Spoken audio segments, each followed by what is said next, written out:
हमारे YouTube channel ज्ञान उपदेश को सब्सक्राइब करें और बेल आइकॉन को दबाएं ताकि आपको हमारी हर वीडियो की नोटिफिकेशन मिलती रहे।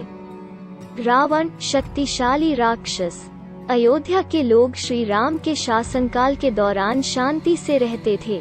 एक दिन ऋषि अगस्त्य श्री राम के शाही दरबार में पहुंचे। औपचारिक सलामतियों के खत्म होने के बाद ऋषि अगस्त्य ने रावण को मारने के लिए श्री राम की सराहना की। श्री राम ने अगस्त्य से पूछा, रावण कौन था? देवताओं का द्योतक? मैं उनके पूरे कबीले की उत्पत्ति के बारे में जानने के लिए उत्सुक हूँ। ऋषि अगस्त्य ने उत्तर दिया, विश्रवा भगवान ब्रह्मा के पोते थे। उनके पिता ऋषि पुलस्त्य थे। विश्रवा की 2 पत्नियां थीं, मंदाकिनी और कैकसी।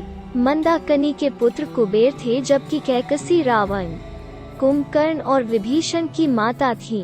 तब कुबेर लंका का राजा था। एक दिन कुबेर अपने माता पिता को अपने विमान पुष्पक विमान में सवार होकर लंका आए। लंका से लौटने के बाद रावण, जो कुबेर के शाही दिखावे से बहुत प्रभावित था, ने अपनी माँ से पूछा, यह कौन साथी था?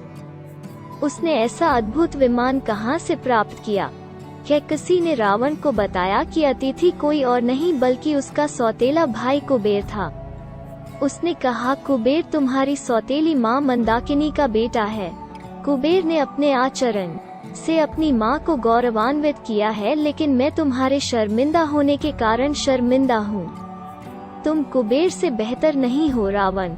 रावण ने अदम्य शक्ति और अधिकार प्राप्त करके अपनी माँ को गलत साबित करने का फैसला किया। रावण ने वन में जाकर एक पैर पर खड़े होकर 10,000 वर्षों तक कठोर तपस्या की। उसने सूरज पर अपनी टकटकी लगाई और एक पल के लिए भी उसने अपनी टकटकी को इससे नहीं हटाया। कुंभकर्ण और विभीषण ने भी तपस्या की। अंत में भगवान ब्रह्मा प्रसन्न हो गए और रावण को एक विशाल राज्य का आशीर्वाद दिया। तब रावण ने अपने सौतेले भाई कुबेर को पीड़ा देना शुरू कर दिया। उसने कुबेर का पुष्पक विमान छीन लिया और उसे लंका से निकाल दिया। तब रावण ने देवताओं की ओर ध्यान दिया और उन्हें स्वर्ग से निकाल दिया। देवता भगवान ब्रह्मा की मदद लेने गए, जो बदले में उन्हें भगवान शिव के पास ले गए। यहाँ तक कि भगवान शिव उन साधनों के बारे में भी स्पष्ट नहीं थे, जिनके द्वारा अदम्य रावण को वश में किया जा सकता था। अंततः भगवान शिव सहित वे सभी भगवान विष्णु के पास गए और उनकी मदद मांगी।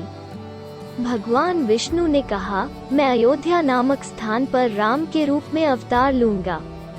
वर्तमान में अयोध्या पर दशरथ द्वारा शासन किया जा रहा है, जिनकी 3 रानियां हैं, पर उनका कोई पुत्र नहीं है। मैं स्वयं को राम के रूप में प्रकट करूंगा, चिंता मत करो। ऋषि अगस्त्य ने श्री राम को यह भी बताया कि रावण ब्रह्मराक्षस नामक जाति का था। अगर ये वीडियो आपको अच्छी लगी तो इस वीडियो को शेयर करें और हमारे YouTube चैनल ज्ञान उपदेश को सब्सक्राइब करें।